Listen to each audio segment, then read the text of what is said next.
Okay, welcome. You need to unmute and turn on your camera. There. Thank you. Welcome. For the audience today, welcome everyone. My name is Dr. Stephen Lauder, and I'm the search consultant for the Issaquah School District Superintendent search process. To reach out to as many voices as possible during this important process, the school board has asked that I interview each of their final candidates for your viewing. Please note that there's a link on the district webpage to a survey that will ask you for your input on each of the three finalists. In this session, we have Ms. Ms. Heather Tow-Yick. I'm sorry. Anyway, so thank you for coming. And your first question is, tell us about yourself and why you want to be the superintendent of the Issaquah School District. Great. Thank you, Steve. First and foremost, I want to say thank you so much for this opportunity to be considered by the Issaquah board and the community. I feel deeply honored and grateful for this experience so far and look forward to next week. A little bit about me. I'm a teacher first and foremost, and recently I just got an email from one of my former students who I taught middle school English and US history to in the South Bronx. And it was LinkedIn, and he said to me, "It's great to see you. Can we connect? Thanks for all your work as an educator when I was in middle school, and I hope you remember me." And of course I remember him. A powerful teacher is in deep relationship with his or her students or their students. And that kind of relationship lasts a lifetime because it's about education and the journey together to helping someone succeed and thrive in life. So that's me. I'm a teacher. I also have a very dear set of core values to me of excellence and equity that are rooted in my family culture, my upbringing, and my professional and lived experiences. I am a Chinese American female, and I grew up to a single mom and as an only child. And my mom moved back to live near her family and to work with her family business, a Chinese restaurant, when my father passed away at 8 months of age. And I was helped through life by my grandparents, my mom's mother and my mom's father. And I had these three incredible role models in these three adults in my life who loved, cared, and supported me and nurtured me and supported me in lots of different ways. My mom was a civic leader in addition to a mom. She had several different roles in the community and was the first in her family to graduate from college. My grandmother was the face of the business after my grandfather had a stroke in the restaurant and was often greeting customers and taking care of the operations with other family members and was a role model to me as a woman in business. And then my grandfather was a civic leader as a Chinese immigrant himself. He then sought to help access an opportunity for other Chinese immigrants to seek employment, housing, and citizenship. So I had these three great role models growing up, and excellence and equity were a part of that. Now, when I think about access and opportunity, to me, it became a much more nuanced sense of what is access and opportunity for others. And when I did teach in the South Bronx in New York City, I learned that not everyone has access to the same access and opportunity, and that the playing field was not at all equal. And I learned first and foremost that I had to do more to catch up the kids that were behind, while also maintaining a high bar of expectations academically for all students and supporting the students who were a little bit further ahead and accelerated to also be pushed to achieve their goals and their dreams. So for me, equity became not just about access and opportunity, but also about some of the work to get people what they need to be able to succeed and to thrive. So that's me, and I think that aligns with Issaquah's community and some of the work that I've seen through the stakeholder engagement and materials that I've read, and what I've heard from some former employees, even from Issaquah, which is there is a strong sense of excellence for academic programming and achievement, and that's something that aligns with my core values, and I would seek to uphold and to build and to grow. There's also a strong sense of community support internally from parents and family members to staff members and also to community members at large. There's a lot of intellectual and social capital that exists. And I know that that already is in place, and that's another opportunity for further work together, and that's part of my values as well. And finally, the growth and journey that we all need to take together on equity is one that I know is emerging and prominent from many people in the district and the community. And that's something that I hope to contribute to, but also to learn from together as we seek greater understanding of what that means as it relates to education itself. As a side note, my son is 3 years old, so planning to go to school in kindergarten very soon in the next couple of years. And Issaquah is the kind of place that I'd like to send my son and be able to be a proud parent as well as hopefully the next superintendent. Thank you. The next question, what are you most proud of in your career? It's hard to pick just one, but I would say that mental health itself was a top priority that I learned about last decade. There was rising anxiety for youth, and there was also increasing levels of suicide ideation with our young people. And that was all before the pandemic. And we know that during the pandemic, mental health and social and emotional well-being has just only accelerated in need for our students as well as our staff. So for me, I'm really proud that I've been able to contribute to a picture of supports and a portfolio of supports in different communities to help students and staff get what they need to be well and to support their mental health being healthy and to promote social and emotional well-being for all. When I was in Providence Public Schools, one of the things that I'm most proud about is my work in partnership with others to bring greater access to mental health resources for each school. What started off as a pilot, leveraging the expertise of our board members and some of our community partners and schools who identified a need for having a mental health provider staffed at the school for part of the week to take referrals for the neediest cases of students and families, was something that I was able to step in and actually grow and systematize into the system, so to speak. When you have just one provider serving a handful of schools through the graces and goodwill of the community partners that exist, as well as with board relationships, we have to figure out how to extend that and really make that sustainable. So one of my first things when I stepped into Providence Public Schools, which was over 40 schools and 25,000 students, was to hire the district's first social and emotional well-being coordinator.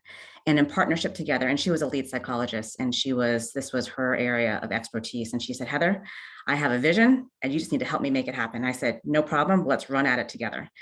And we worked with the community. We found three things were challenges actually to scaling.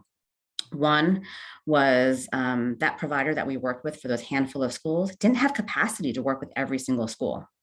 Secondly, people didn't totally understand how it would work with uninsured families, and that was an important part of access.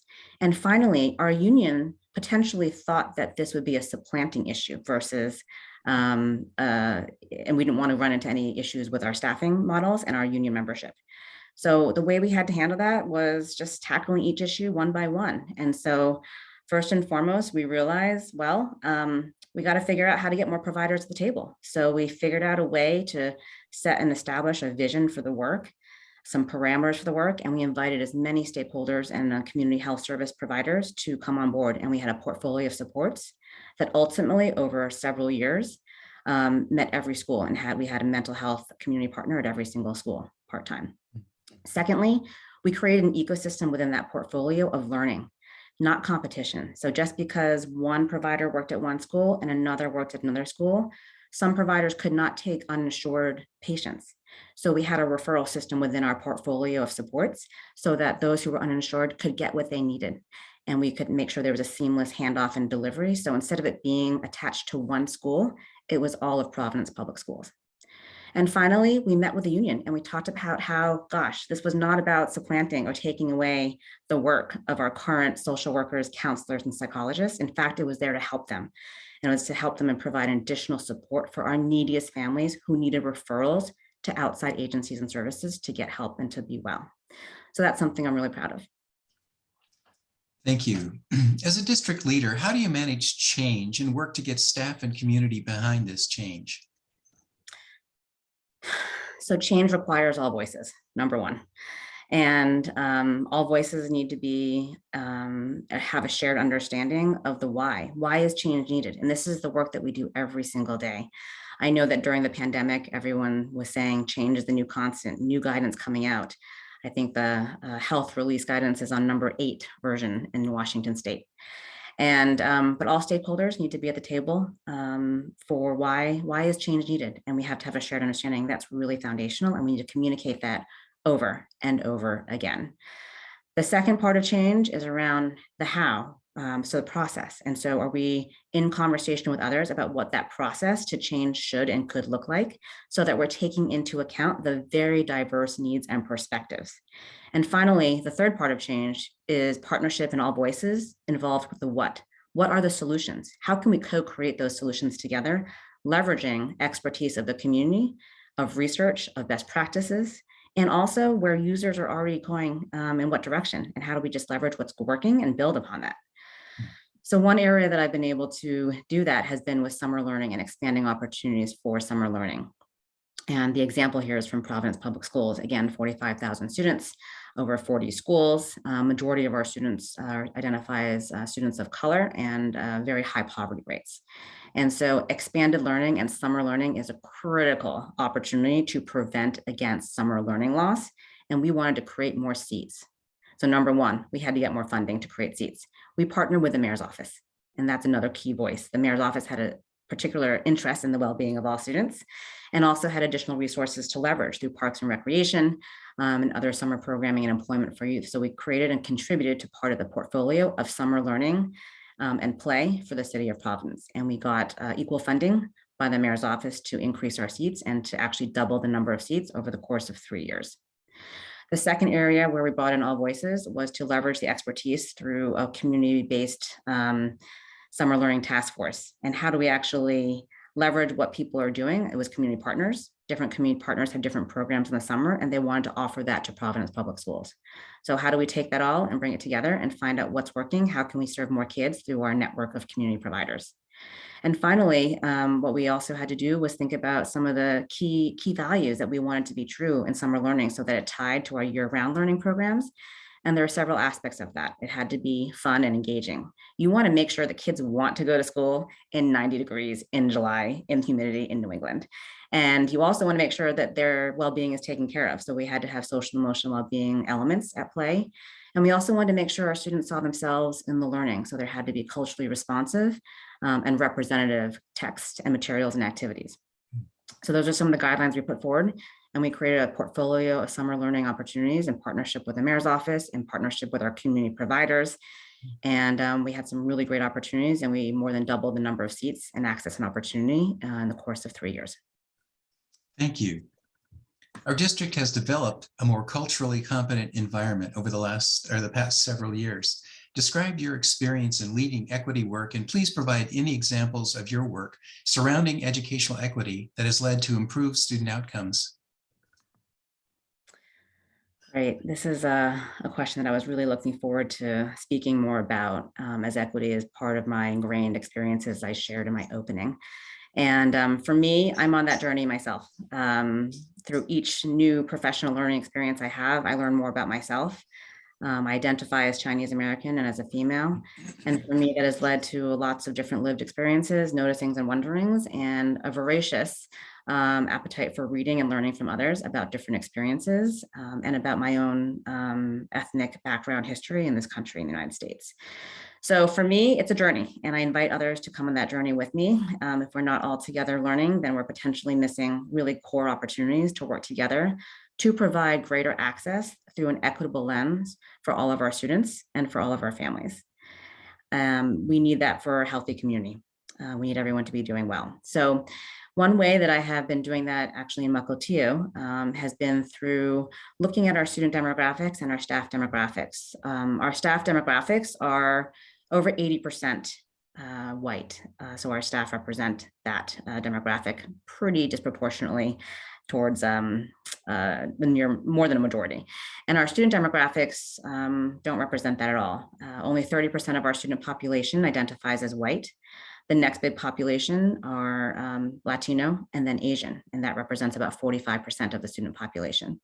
So when we think about what's at stake in our work, we also don't have a matched representation between our students and our staff.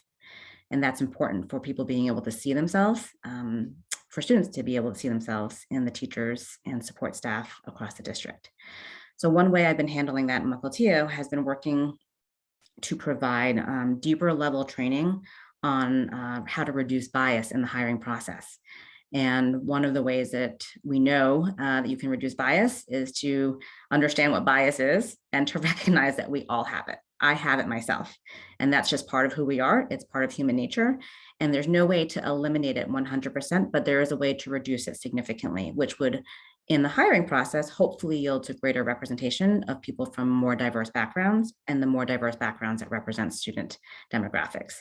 I found a course that half of our HR team completed, myself, our equity team, the superintendent herself, and we went on a 12-hour learning journey over the course of 3 months with about 10 hours of discussion and a cohort model that I led. As a result of that, we've been able to implement specific trainings and for interview team members to understand how they can reduce bias, how they can talk about that with each other, how they can recognize that they have it, and how they can build trust with others to be accountable to say, hey, let's go back to the facts about an applicant's experience. And we've also started to pilot that with 10 other administrators who are also leading hiring processes themselves. The results of that, or one exact result of that, was that we started to redact information. We redacted names from resumes, and we tried to redact as much about gender and ethnicity or race in also resumes and cover letters. Now, it's not completely 100%. When people tell their story, things come out about them. But we know that that's one key step to helping to reduce bias by redacting that information to the greatest extent possible. And it's been working from the experience of all the interview team members and the individuals that have gone through this anti-bias in hiring course, which is essentially by redacting that information, we can more easily focus on the skills, attributes, and the professional experiences that a candidate brings to the table.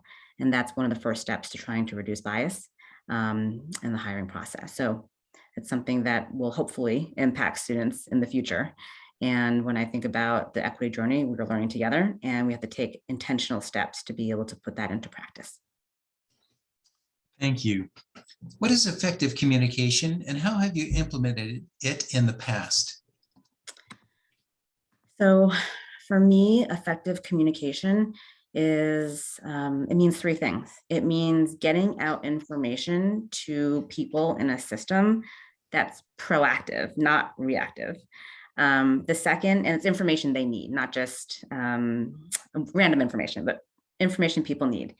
The second thing about effective communications to me is that it's two-way. It's inviting people to be back in conversation with you, not just pushing out information in one direction.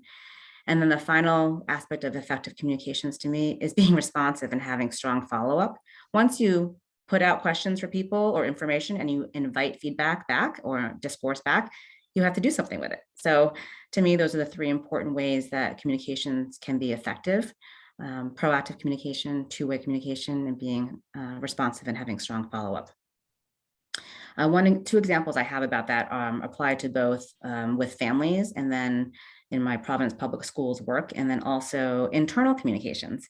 That's another key stakeholder to be able to pay attention to, and I've done some of that work in partnership with team members in Mukilteo. On the first example, in Providence Public Schools, we brought forward a two-way text messaging communication tool. Originally, it was to communicate with parents to promote attendance in an effort to reduce chronic absenteeism, which was a problem point for the district.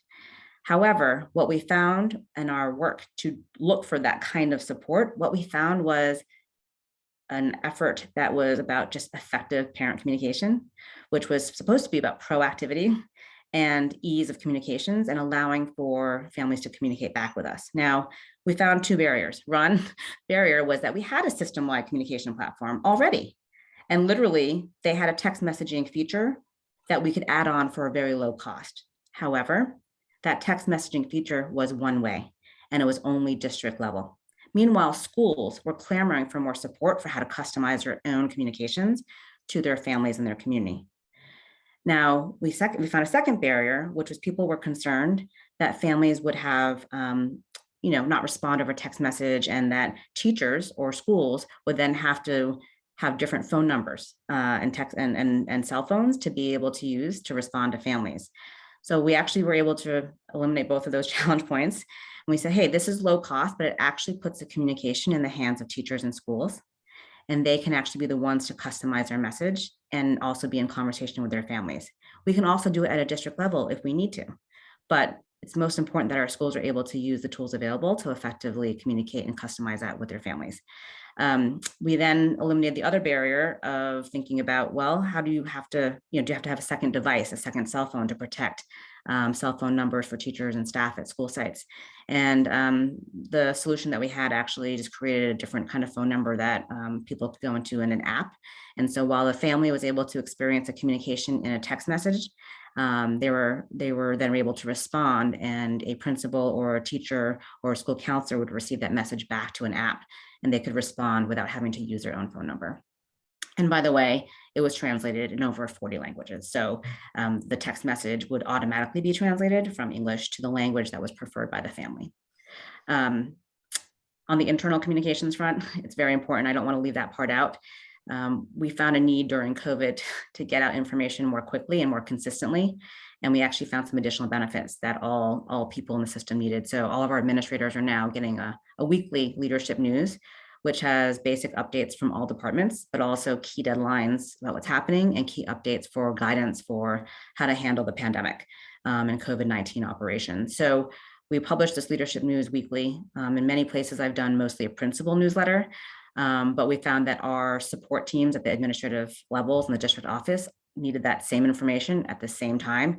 So we flattened all of that and tailored it really to all of our administrators so they could work together in a partnership and know what was happening, know what was coming, and know they could play a specific role to help each other. Thank you. Our last question, what do you anticipate are the two greatest challenges you'll face as the next superintendent of the Issaquah School District?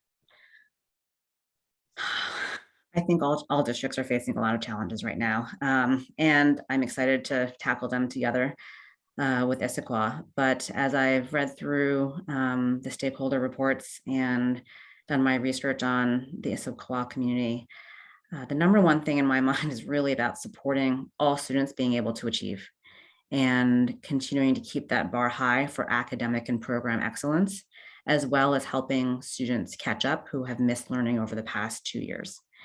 And that ties to my equity and excellence core values. And it also ties to my work with mental health and social emotional learning. So all students really need to be able to thrive. And all of my professional experiences bringing together a combination of being a teacher first, knowing how to raise the bar for students, but find different pathways for all students to achieve the same standards, while also taking on at a system-wide level the kinds of mental health supports that are needed for families and for students, I think really lends itself well to that top priority. If our students are not doing well, they can't learn. And we know that that's tied together hand in hand, and we have to focus on academic excellence for all, bringing up kids who are behind and giving them the resources they need while addressing the mental health and social emotional learning. Secondly, we need to bring together the business operations and the educational programming work. To do that well, we need to really be clear about priorities. And coming out of COVID, those priorities have changed for all people. So regardless of what had been the set of priorities before, it needs a refresh. Is that still applicable for the future that we want next? Not just the current state, but the future that we want next. And that future holds endless possibilities. And I'm really looking forward to the challenge in a good way that could yield for bringing many voices to the table to co-create what that could look like. However, we can't do that divorced of operations. It's great to dream. I'm a dreamer. I love to think about what we could do differently. One of my former titles was Chief Transformation Officer. And to me, you can't do stuff that's awesome for kids and for families unless you have the finances to support that and the operations to make it work and to be sustainable.